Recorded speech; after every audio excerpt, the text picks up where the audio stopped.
ബംഗളൂരുവിലെ ഗതാഗത കുരുക്കിനെ കുറിച്ചൊക്കെ നമുക്കൊക്കെ അറിയാവുന്നതാണ് അല്ലേ. വലിയ ട്രാഫിക് ബ്ലോക്കാണ് അവിടെ.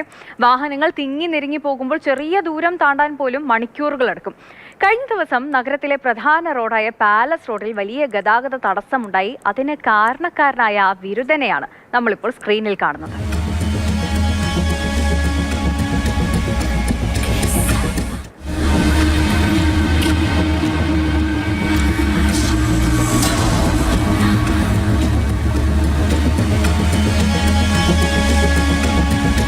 ശ്രീധരൻ നമുക്കൊപ്പം ചേരുന്നുണ്ട്. ശ്രീധരൻ, ഈ മൂർഖൻ പാമ്പാണ് വഴിമുടക്കി ആയത് അല്ലെ? പിന്നീട് എന്ത് സംഭവിച്ചു?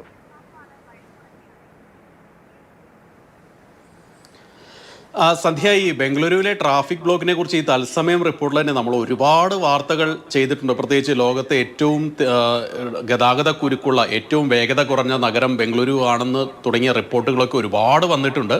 ഏതായാലും അതിന് സമാനമായിട്ട് അല്ലെങ്കിൽ അതിനോട് ചേർത്ത് വയ്ക്കാവുന്ന ഒരു വാർത്തയാണിത്. കഴിഞ്ഞ ദിവസമാണ്, അതായത് ഇന്നലെ ഉച്ചയ്ക്കാണ് ഈ സംഭവം ഉണ്ടാവുന്നത്.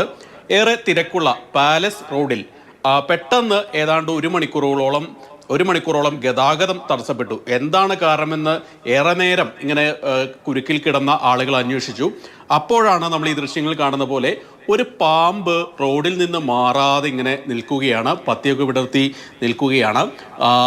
ഈ ട്രാഫിക് ഉദ്യോഗസ്ഥർ, പോലീസ് ഉദ്യോഗസ്ഥരൊക്കെ ഈ പാമ്പിനെ മാറ്റാനുള്ള ശ്രമമൊക്കെ നടത്തിയെങ്കിലും അത് വിജയിച്ചില്ല. പ്രത്യേകിച്ച് അവർ അതിൽ പരിശീലനം സിദ്ധിച്ച ആളുകളൊന്നല്ല.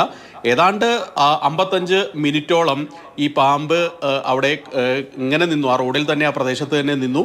അതുകൊണ്ട് വാഹനങ്ങൾക്ക് മുന്നോട്ട് പോകാൻ ആയില്ല. ഏതായാലും ഉടൻ തന്നെ വനം വകുപ്പ് ഉദ്യോഗസ്ഥർ എത്തിയാണ് ഈ പാമ്പിനെ പിടിച്ചത്.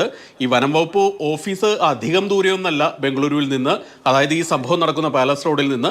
പക്ഷേ അതിനൊരു പറ്റിയൊരു പ്രശ്നം എന്താണെന്ന് വെച്ചാൽ ഈ ബ്ലോക്കിൽ കുടുങ്ങി വനം വകുപ്പിൻ്റെ വാഹനവും കൂടി എത്താൻ വൈകി. അതുകൊണ്ട് തന്നെ ഈ പാമ്പിനെ പിടിച്ച് മാറ്റാനൊക്കെ കൂടുതൽ സമയം എടുത്തു. ഏതായാലും സ്നേക്ക് ക്യാച്ചർമാർ വന്ന് ഈ പാമ്പിനെ പെട്ടെന്ന് തന്നെ പിടികൂടി. തുടർന്ന് മറ്റു മേഖലകളിലേക്ക്, അതായത് ഈ അല്പം കുറ്റിക്കാടൊക്കെയുള്ള ഒരു ഭാഗത്തേക്ക് ഈ പാമ്പിനെ തുറന്നു വിട്ടുകയാണ് ചെയ്തത്. അതിനുശേഷം മാത്രമാണ് ഗതാഗത കുരുക്ക് ഒഴിഞ്ഞത്. ഏതാണ്ട് നേരത്തെ സൂചിപ്പിച്ച പോലെ 55 മിനിറ്റോളം ഈ ബംഗളൂരു നഗരത്തിന്റെ ഒരു ചെറിയ ഭാഗത്തെ സ്തംഭിപ്പിക്കാൻ ഈ പാമ്പിനായി എന്നുള്ളതാണ് ഏറ്റവും ശ്രദ്ധേയമായിട്ടുള്ള അല്ലെങ്കിൽ കൗതുകരമായിട്ടുള്ള ഒരു കാര്യം.